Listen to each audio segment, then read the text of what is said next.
When you're scrolling through the endless sea of gaming laptops, you probably feel that uneasy mix of excitement and doubt. Excited because the specs look like a promise of buttery smooth frames, doubtful because you've probably heard too many stories about machines that look great on paper but stumble when you actually sit down to play.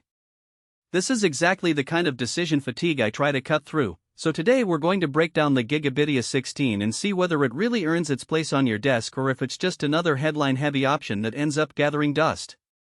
Link is in the description if you want to check the product details on Amazon.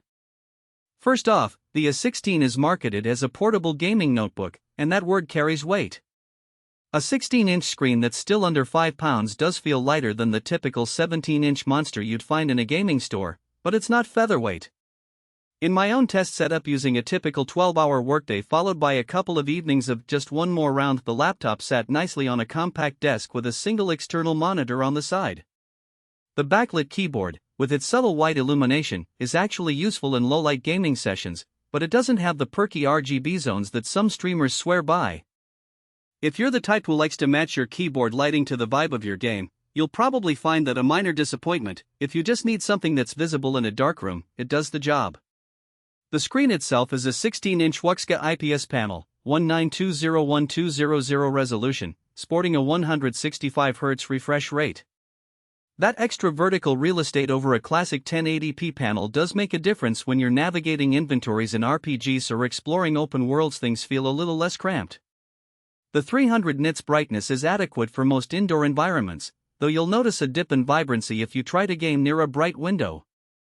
The color accuracy is decent out of the box, but it isn't calibrated for photo work, so if you're also looking for a machine that can double as a content creation workstation, you might still want an external monitor for color-critical tasks. Performance is where the A16 tries to justify its price tag. The 13th Gen Intel Core i7-13620H is a 10-core chip split between 6 performance cores and 4 efficiency cores, paired with an NVIDIA GeForce RTX 4050. In practice, this combo lets you push titles like Valorant or Fortnite comfortably above 100 FPS at medium settings, while more demanding games such as Cyberpunk 2077 or Elden Ring sit around 45-55 FPS on the 165Hz panel when you dial the settings to medium-high. The 16 GB of DDR55200 RAM ensures that multitasking, having Discord, a web browser with a few tabs, and the game open is fluid, and the 512 GB NVMe SSD loads worlds faster than any traditional HDD you'd compare it to. The downside, however, is the limited storage capacity. You'll quickly need an external drive or a secondary internal SSD if you plan on keeping a sizable library of AAA titles plus large media files. This isn't a hidden trap, but it's a trade-off that early buyers often overlook until they're forced to uninstall games they actually enjoy.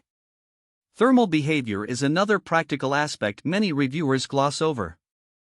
In a 30-minute gaming marathon, the A16's fans spin up to a noticeable pitch, and the chassis does get warm to the touch on the rear edge, but it never hits the kind of thermal throttling you'd see on thinner notebooks with similar GPUs.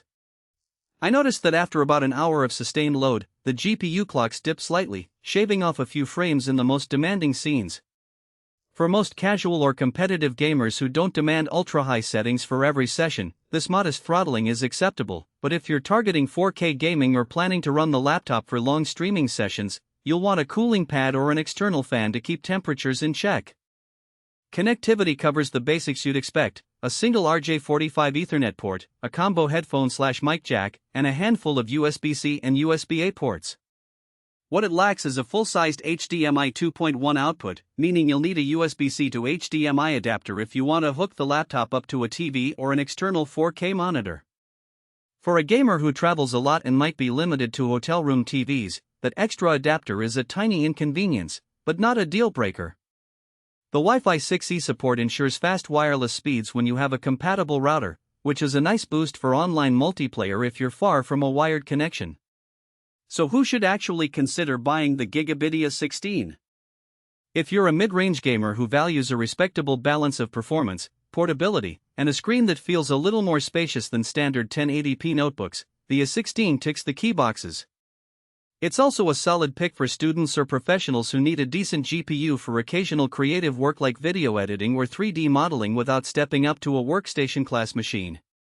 On the other hand, if you're an esports enthusiast chasing 240Hz ultra-high refresh rates,